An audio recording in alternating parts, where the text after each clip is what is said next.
تین جو سب سے بڑے بڑے گناہ ہیں، والذین لا يدعون مع اللہ الہا آخر، وہ لوگ کہ جو اللہ کے ساتھ کسی اور الہ کو پکارتے نہیں ہیں، کسی اور سے دعا نہیں کرتے۔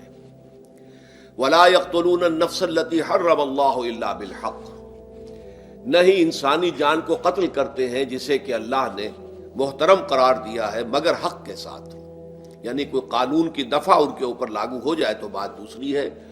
قتل عمد کے قصاص میں قتل ہوگا، یا یہ کہ زنا اگر شادی شدہ مرد یا عورت کرتے ہیں تو ان کی سزا جو ہے وہ رجم ہے، جو قتل کی ایک بہت ہی شدید شکل ہے، یا مرتد کی سزا قتل ہے، اور یا پھر یہ ہے کہ کافر کو قتل کیا جا سکتا ہے جو حربی ہو، جس کے ساتھ جو جنگ ہے وہ ڈکلیئرڈ ہو۔ ان چار صورتوں کے علاوہ کسی انسان کو کسی حالت میں کسی جذبے کے تحت قتل کرنا جائز نہیں ہے، حرام ہے، حرام مطلق ہے۔ یہ ہمارے ہاں جو وہ عزت کے نام پر آنر کلنگز جو ہو رہی ہوتی ہیں، یہ سب کے سب جو ہے جرم ہے اسلام کی نگاہ میں۔ کسی کو یہ حق حاصل نہیں ہے کہ اس طرح سے اپنے ہاتھ میں قانون کو لے لیں۔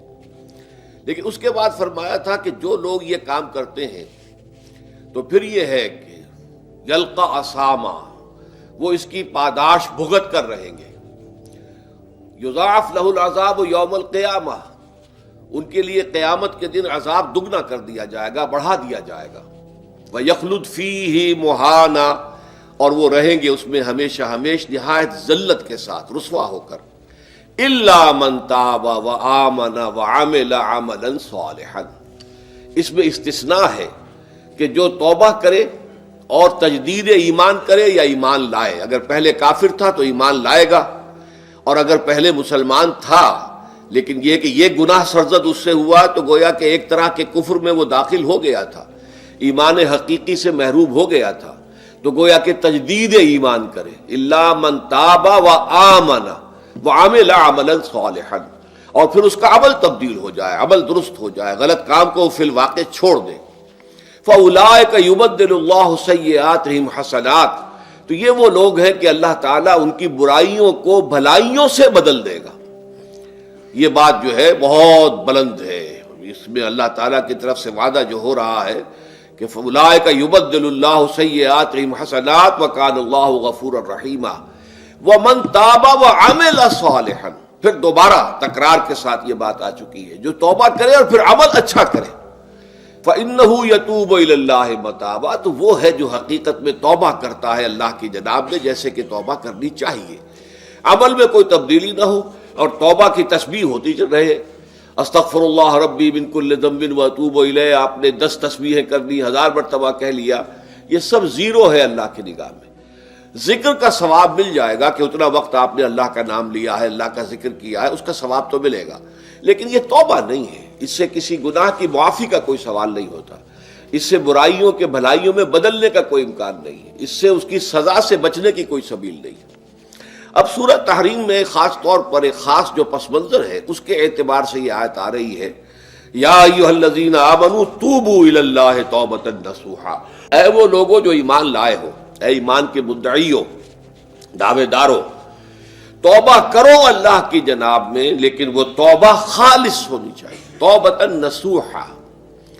اس سورہ مبارکہ کے پس منظر کو نوٹ کیجئے تو اس میں ایک خطائے اجتہادی کہہ لیجئے حضور سے ہو گئی تھی صلی اللہ علیہ وسلم، اگرچہ وہ خطا جانب خیر میں تھی، اچھے کام کے لیے تھی، برے کام کے لیے نہیں تھی، کہ آپ نے اپنی ازواج مطہرات کی دل جوئی کے لیے ایک شے جو اللہ کی طرف سے آپ کے لیے حلال تھی اس کو استعمال نہ کرنے کی قسم کھا لی، تو اس پر حضور کو روکا گیا، یا ایھا النبی لم تحرم ما احل اللہ لک تبتغی مرضات ازواجک، اے نبی کیوں آپ اپنے اوپر حرام ٹھہراتے ہیں وہ شے جو اللہ نے آپ کے لیے حلال قرار دی ہے؟ کیا آپ اپنی بیویوں کی رضا جوئی کے لیے ایسا کر رہے ہیں؟ واللہ غفور الرحیم، اللہ غفور ہے، رحیم ہے، اللہ نے آپ کی اس خطا سے درگزر کیا ہے، لیکن قد فرض اللہ لکم تحلۃ ایمانکم، اللہ تعالیٰ نے راستہ تمہارے لیے کھول دیا ہوا ہے کہ ایسی قسموں کو کھولا جا سکتا ہے، جس کے لیے کہ سورہ مائدہ کے اندر کفارہ دے دیا گیا۔ تو گویا کہ حضور کو یہاں حکم دیا جا رہا ہے کہ آپ اپنی اس قسم کا کفارہ دیجئے، قسم کا، اور یہ جو قسم ہے اس کو کھول دیجئے۔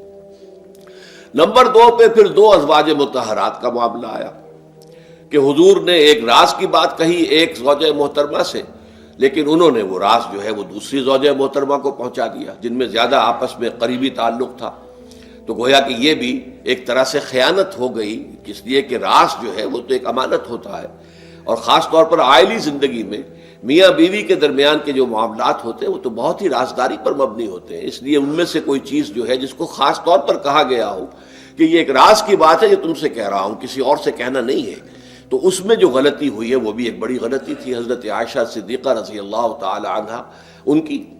تو ان دونوں کے پس منظر میں پھر تیسری بات آئی کہ اہل ایمان اگر تم غافل ہو اپنے اہل و عیال کی طرف سے اس اعتبار سے کہ ان کا کردار کیسا بن رہا ہے، وہ اللہ کے بندے ہیں یا کوئی غلطیاں کر رہے ہیں، خطا کر رہے ہیں، تو دیکھو یہ تم ان کے ساتھ جو ہے وہ محبت نہیں کر رہے، عداوت کر رہے ہو.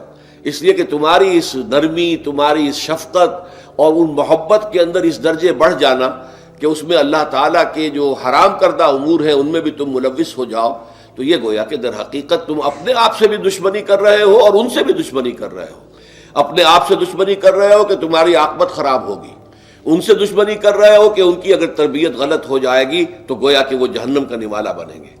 اب اس تین چیزوں کے پس منظر میں فرمایا جا رہا ہے یا ایھا الذین آمنوا توبوا الی اللہ توبۃ نصوحا، اے ایمان والو، اے ایمان کے دعوے دارو، اللہ کے جناب میں توبہ کرو، لیکن توبہ خالص نصوحا.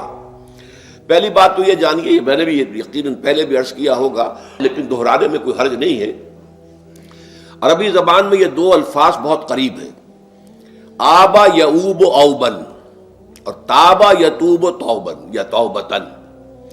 آبا یعوب اوبن بھی ہوتا ہے واپس لوٹنا، لیکن یہ ہے کسی یعنی مادی چیز کی طرف سے واپس لوٹنا. ایک ہے تابا یتوب توبن یا توبتن، وہ کسی فعل سے، معنوی چیز سے پلٹ آنا، لوٹ آنا.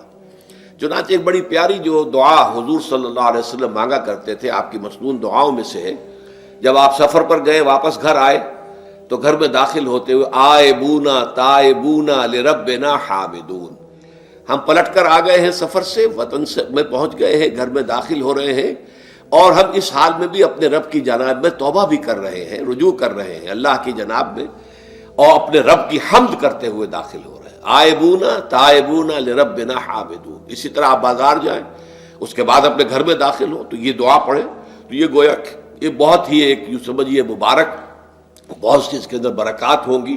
تو اس میں بھی لفظ آبا یعوب اوبن، تابا یتوب توبن، یہ دونوں کے بہت قریب آ گئے. آئبونا تائبونا لربنا حامدون. توبو الی اللہ، اب الہ کو نوٹ کیجئے، یہ توبہ کا لفظ بھی بہت سے ایسے الفاظ میں سے عربی زبان کے، جیسا کہ اس سے پہلے ہم دیکھ چکے ہیں کہ ایک لفظ ہے رغبہ، رغبہ رغبت جسے اردو میں ہم بولتے ہیں. رغبہ الہ ہوگا تو کسی شے کی طرف رجحان ہونا، اس کی طلب پیدا ہو جانا، اس کی خواہش پیدا ہو جانا. اور رغبہ عن ہوگا تو کسی چیز سے متنفر ہو جانا، دور ہٹ جانا، دور چلے جانا.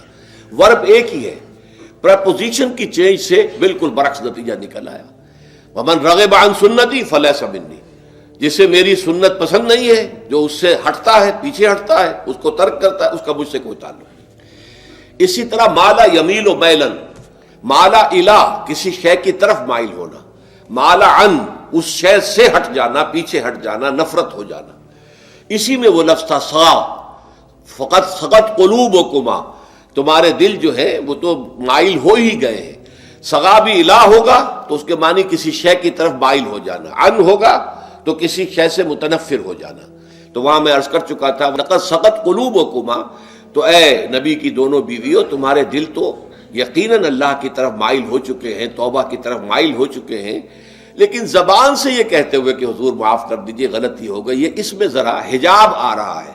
ظاہر بات ہے شوہر اور بیوی کے درمیان جس طرح کا تعلق ہوتا ہے تو اس میں یہ کہ بسا اوقات اپنی غلطی کو واضح الفاظ میں تسلیم کرنے میں کچھ ہچکچاہٹ سی ہوتی ہے. تو وہ ایک کیفیت تھی کہ تمہارا دل تو مائل ہو چکا ہے، لیکن یہ کہ تم ذرا زبان سے بھی کہو، اقرار کرو.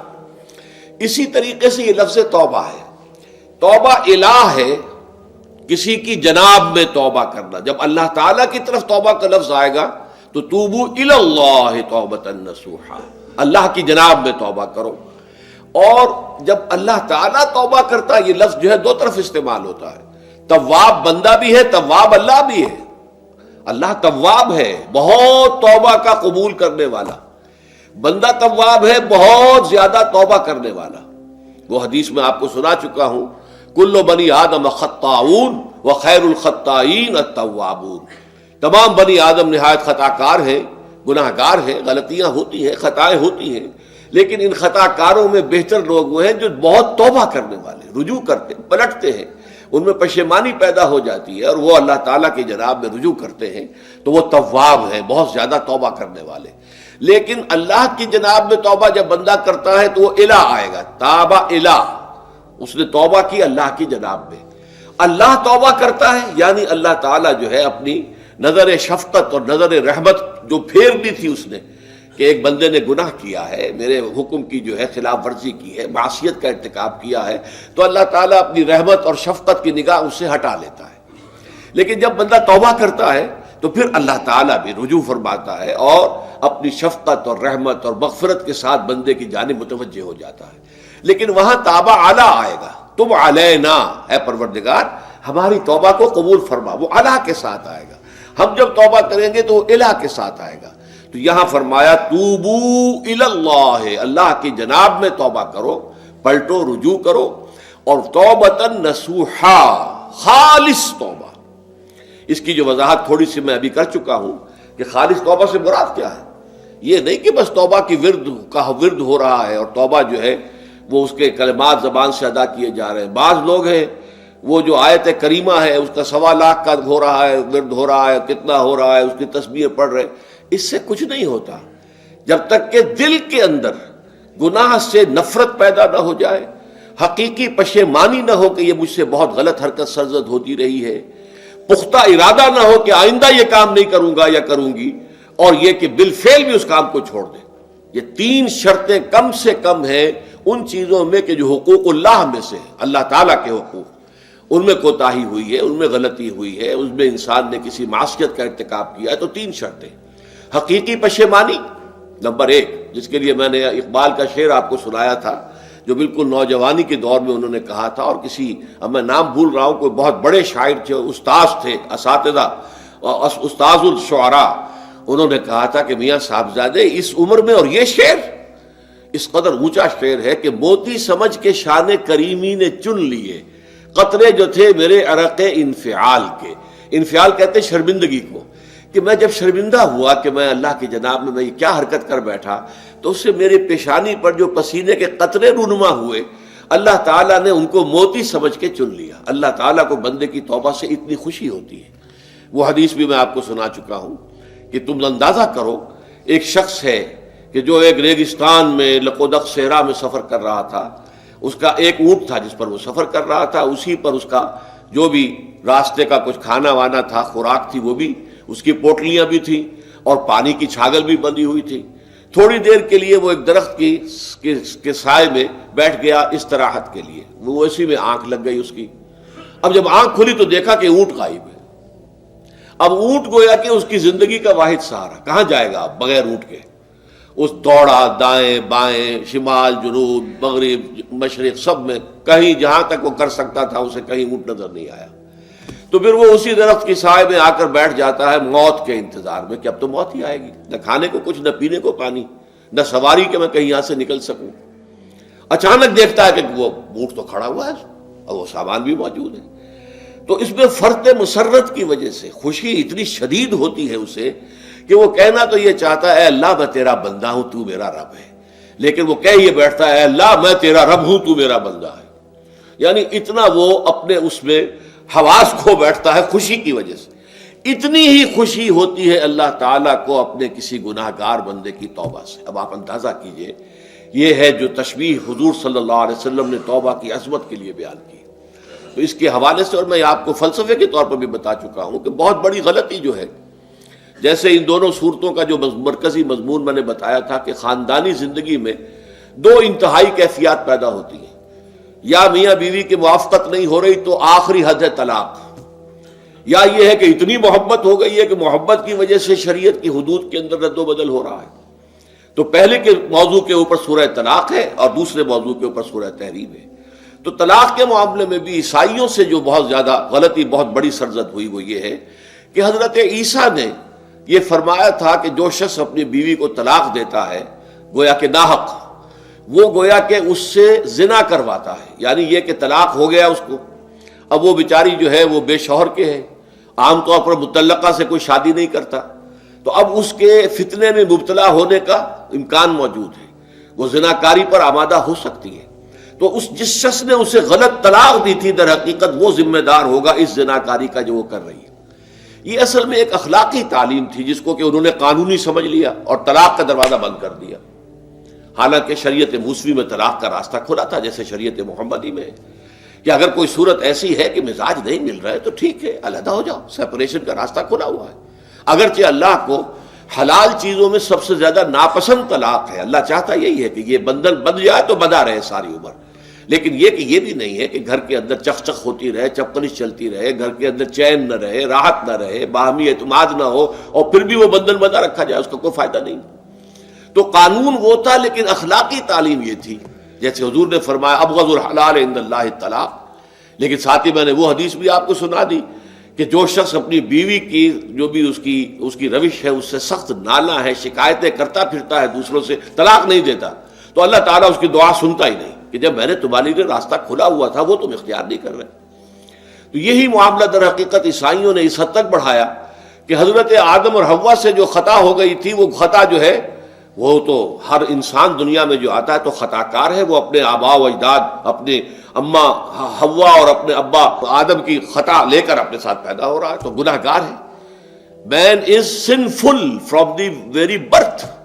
اب اس کا کیا علاج ہو؟ پھر وہ تو اس کا علاج ڈھونڈا کہ اللہ نے اپنا اکلوتا بیٹا زمین پر بھیج کر اور اسے ان لوگوں کی طرف سے کفارہ بنا لیا کہ جو ہمارے اس بیٹے پر ایمان لے آئے۔ یہ سارا عقیدہ بناء فاسد علی الفاسد کیوں ہوا؟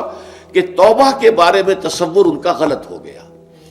اللہ قرآن مجید نے واضح کیا کہ غلطی تو ہوئی تھی حضرت آدم و حوا سے، شیطان کے بہکانے میں آ گئے تھے، لیکن یہ کہ پھر انہوں نے توبہ کی، اللہ نے تاب علیہ، اللہ نے اس کی توبہ قبول فرما لی۔ فتلقى آدم من ربہ کلمات فتاب علیہ، تو آدم نے اپنے رب سے کچھ کلمات سیکھ لیے، پشیمانی تو ہو گئی تھی، شرمندگی ہو گئی تھی، لیکن الفاظ نہیں مل رہے تھے، کن الفاظ میں میں اللہ کی جناب میں توبہ کروں۔ اللہ کی کمال شفقت کے اللہ نے وہ الفاظ بھی انہیں تلقین کر دیے جو سورہ اعراف کے اندر بیان ہوئے ہیں، ربنا ظلمنا انفسنا وان لم تغفر لنا وترحمنا لنکونن من الخاسرین، اللہ نے توبہ قبول فرما لی، فتاب علیہ۔ اب جو بچہ پیدا ہو رہا ہے نسل آدم کا، وہ کوئی اپنے جد امجد جو ہے حضرت آدم اور حضرت حوا کے گناہ کی پوٹ لے کر نہیں آتا ہے، وہ تو کل مولود یولد علی الفطرہ، فطرت الاسلام پہ پیدا ہوتا ہے۔ تو توبہ کی در حقیقت جو عظمت اور حقیقت ہے ہمارے دین میں، اس کو نہ سمجھنے سے بھی بہت بڑی غلطیاں لوگوں سے ہو جاتی ہے، اور تاریخ انسانی میں اتنی بڑی بڑی غلطیاں ہوئی ہیں۔ طلاق کے معاملے میں بھی عیسائیوں نے پھر یہ کیا کہ سوائے اس کے کوئی شکل نہیں ہے کہ بیوی زناکار ہو تو پھر تو طلاق ہو جائے گی، سیپریشن ہو جائے گی، لہذا جو طلاق دینا چاہتے تھے وہ ایسے مواقع پیدا کرتے تھے کہ بیوی زنا کرے، یا یہ کہ جھوٹی گواہیاں فراہم کرتے تھے زناکاری کی اور پھر اس سے چھٹکارا حاصل کرتے تھے۔ اس کے بغیر چھٹکارا حاصل کرنے کی کوئی شکل نہیں تھی۔ اس پر بڑے بڑے افسانے جو ہیں وہ مغربی لٹریچر کے اندر آپ کو ملیں گے کہ عورت سے نجات پانے کے لیے انہیں پھر یہ کرنا پڑتا تھا کہ جھوٹے طور پر جھوٹا الزام تہمت لگا کر اس کے اوپر زنا کا الزام ثابت کرے، یا یہ ہے کہ اسے واقعتاً خود ایسے حالات میں ڈال دے کہ وہ زانیہ بن جائے اور پھر اس سے نجات حاصل۔ یہ گویا کہ پھر وہی بناء فاسد علی الفاسد، ایک غلط بات کے اوپر دوسری غلط بات کہی۔ تو توبوا الی اللہ توبۃ نصوحا، توبہ کرو اللہ کی جناب میں جو کہ خالص توبہ۔ خالص توبہ میں 3 شرائط میں نے بیان کر دی کہ اگر اللہ کے حقوق میں معاملے میں کبھی بیشی ہوئی ہے تو پھر یہ ہے کہ پشیمانی حقیقی، عزم مصمم دوبارہ نہیں کروں گا نہ کروں گی، اور نمبر 3 یہ کہ ایک مرتبہ اس گناہ کو لازماً چھوڑ دینا۔ اس کے بعد جو ہے اگر یہ حقوق العباد میں سے ہے تو ایک چوتھی اضافی شرط ہے، یا تو اس کی تلافی کرو، اس کا پیسہ مارا تھا تو پیسہ دو، بہن کا حق جو ہے وراثت میں کھایا تھا تو اس کو ادا کرو، یا اس سے معافی حاصل کرو، یا پھر ایک شکل ہو سکتی ہے کہ اگر وہ فوت بھی ہو گیا ہے، اب کوئی شکل نہیں ہے، اس کی طرف سے صدقہ و خیرات کرتے رہو، اللہ یہ میں کر رہا ہوں اس کے حساب میں اس کو جمع کر دے، اور میری جو کوتاہی تھی اس کو معاف فرما دے، اس کو جو ہے وہ ڈیبٹ کریڈٹ ہو جائے گا، ورنہ پھر آخرت میں یہ ہوگا کہ آپ کی نیکیاں اس کے حوالے کی جائیں گی۔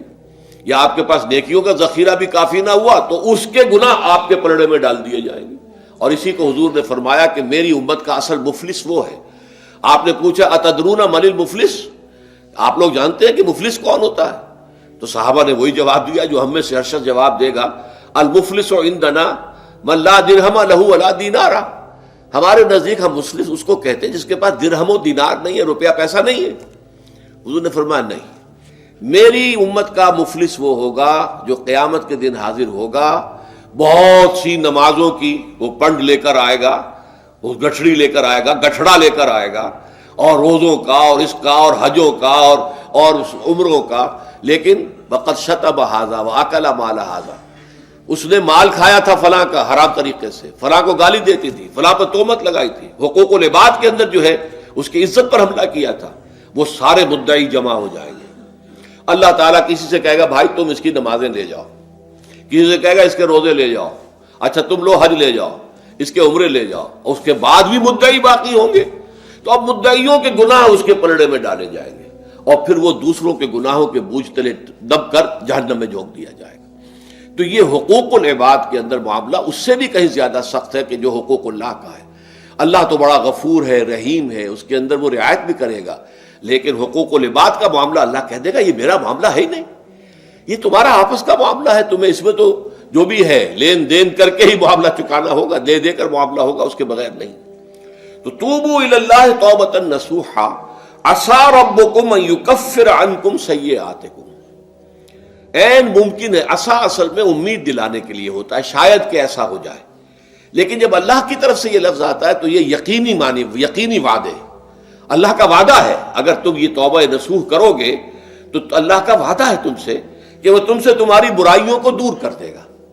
یہ تکفیر کے لفظ کو بھی سمجھ لیجئے. کفر کا اصل معنی ہے چھپا دینا، دبا دینا. اسی لیے گناہ کا کفارہ ہوتا ہے. آپ سے گناہ ہو گیا، آپ نے کفارہ دے دیا تو گناہ چھپ گیا، دب گیا، اس کے اثرات زائل ہو گئے، وہ آپ کے نامہ اعمال سے اس کو ختم کر دیا جائے گا. یہ ہے کفارہ، کفارہ. کفار جمع ہے کافر کی. کافر جو ہے وہ حق کو چھپاتا ہے، اللہ کی دعوت جو دی جا رہی ہے اس کو دباتا ہے، تو اس معنی میں وہ کافر ہے، انکار کرتا ہے. لیکن یہ کہ ایک کفران نعمت ہے، کسی نے آپ پر احسان کیا ہے اور آپ اس کا احسان نہیں مان رہے، آپ کے لیے دل میں اس کے لیے کوئی احسان بندی کے جذبات پیدا نہیں ہوئے، تشکر کا جذبہ پیدا نہیں، یہ کفران نعمت ہے. تو تکفیر اس کو بھی کہتے ہیں، تکفیر اسے بھی کہتے ہیں مسلمان امت میں سے کسی کو نکال دینا، اس لیے کہ وہ بنیادی عقائد میں علیحدہ ہو گیا ہے. تو یہ پرجنگ ہے، یہ بھی تکفیر ہے. تو تکفیر اعمال کیا ہے کہ برے اعمال کو دھو دے گا تمہارے نامہ اعمال سے، اور نمبر 2 تمہارے دامن کردار سے بھی دھو دے گا. جو غلطیاں تمہارے اوپر چلی آ رہی تھی، اتنے عرصے تک تم کرتے رہے ہو، تمہارا کردار جو ہے اس سے مقدر ہو گیا ہے، اس کے اندر جو ہے خرابی پیدا ہو گئی ہے، تو اللہ اس کو بھی دھو دے گا. تو دنیا میں بھی تکفیر کا اثر ہوگا کہ انسان کی اصلاح ہو جائے گی، اس کی سیرت و کردار جو ہے صحیح رخ پر آ جائیں گے. اور آخرت میں یہ ہے کہ اس کا جو اعمال نامے میں جو گناہ درج تھا وہ وہاں سے صاف کر دیا جائے گا، محو کر دیا جائے گا. یہ تکفیر 2 گناہ ہے. اور اس میں جو ہم سورہ الفرقان میں پڑھ کر آئے ہیں وہ اس سے بھی اگلی بات ہے. اولئک یبدل اللہ سیئاتہم حسنات. جہاں گناہ کا اندراج تھا وہاں اب نیکی کا اندراج ہو جائے گا. تمہاری سیرت و کردار میں جو گناہ کا پہلو تھا وہ اب نیکی کے پہلو میں بدل جائے گا. یہ تکفیر گویا کہ دنیا میں بھی اور آخرت میں بھی. عسیٰ ربکم، امید ہے اور اللہ کا وعدہ ہے کہ وہ تم سے تمہاری برائیوں کو دور کر دے گا. مطلب یہ کون انسان ہے جو برائی سے بالکل پاک ہے؟ کل بنی آدم خطاؤون وخیر الخطائین التوابون. توبہ کرو، توبہ نصوح کرو، اللہ تعالیٰ دھو دے گا. تمہارے دامن کردار سے بھی داغ اور دھبے صاف کر دے گا، اور تمہارے اعمال نامے سے بھی. وَيُدْخِلَكُمْ جَنَّاتٍ تَجْرِي مِن تَحْتِهَا الْأَنْهَارُ. اور تمہیں داخل کرے گا ان باغات میں جن کے نیچے یا جن کے دامن میں ندیاں بہتی ہوں گی. یوم لا یخزی اللہ النبی والذین آمنوا معہ. وہ دن کہ جس دن اللہ رسوا نہیں کرے گا نہ نبی کو اور نہ ان کو جو ان کے ساتھ ایمان لائے. ان کے ساتھ ایمان لانے، ظاہر بات ہے انبیاء کے رسوا ہونے کا تو کوئی سوال ہی نہیں. یہاں اس کا ذکر جو ہے وہ تو صرف بطور تذکرہ کر دیا گیا، ورنہ اصل کیا ہے جو نبی کے ساتھ ایمان لائے.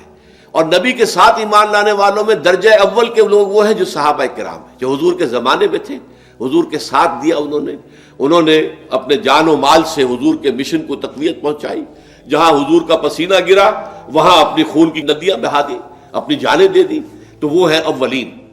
لیکن اللہ تعالی ہمیں بھی ان میں شامل کرے، اس لیے کہ جیسے کہ سورہ بقرہ کی جو آخری سے پہلی آیت ہے اس کے اندر بیان فرمایا گیا کہ آمن الرسول بما انزل الیہ من ربہ والمؤمنون، ایمان لائے رسول محمد صلی اللہ علیہ وسلم اس چیز پر کہ جو ان کے اوپر ان کے رب کی طرف سے نازل کی گئی، اور ایمان لائے صاحب ایمان. وہ صاحب ایمان سب کے سب شامل ہو جائیں گے. تو قیامت کے دن اللہ تعالیٰ رسوا نہیں کرے گا. یوم لا یخزی اللہ النبی والذین آمنوا معہ، جس دن کہ اللہ تعالیٰ رسوا نہیں کرے گا نہ اپنے نبی کو صلی اللہ علیہ وسلم اور نہ ہی ان کو کہ جو ان کے ساتھ ایمان لائے. اور یہ آخرت کی رسوائی جو ہے بہت بڑی رسوائی ہے. دنیا کی رسوائی انسان جو ہے اس کو بہت ہلکا سمجھے، آخرت کی رسوائی بہت بڑی ہے. پوری خلق خدا جہاں جمع ہوگی، پوری انسانیت جمع ہوگی، تمام آدم سے لے کر آخری انسان تک جمع ہوں گے، اور وہاں اگر رؤوس الاشہاد ہمارا پردہ چاک کیا جائے، ہمارے گناہوں کو جو ہے اعلان کیا جائے، تو وہ کتنی بڑی رسوائی ہوگی. اسی لیے یہ دعا مانگتے رہنا چاہیے، اللہم ربنا اجرنا من خزی الدنیا والآخرہ. اے اللہ ہمیں بچا لے، دنیا اور آخرت دونوں کی رسوائی سے بچا لے. دنیا کی رسوائی یہ ہے کہ آپ کی کسی غلط کام کا چرچا ہو جائے، دنیا کے اندر پھیل جائے، آپ کی جو ہے عزت جو ہے وہ داغدار ہو جائے. اس سے بھی اے اللہ بچا لے، پردہ ڈال دے. جیسے کہ حضور نے لفظ استعمال کیا اللہ یتغمدنی ربی برحمتہ، اللہ یہ کہ میرا پروردگار مجھے اپنی رحمت کی چادر تلے ڈھانپ لے. اللہ تعالیٰ دنیا میں بھی ہمیں ڈھانپے رکھے اور آخرت میں بھی ڈھانپ لے.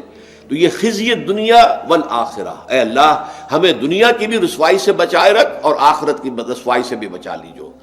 بارک اللہ لی ولکم فی القرآن العظیم ونفعنی وإیاکم بالآیات والذکر الحکیم.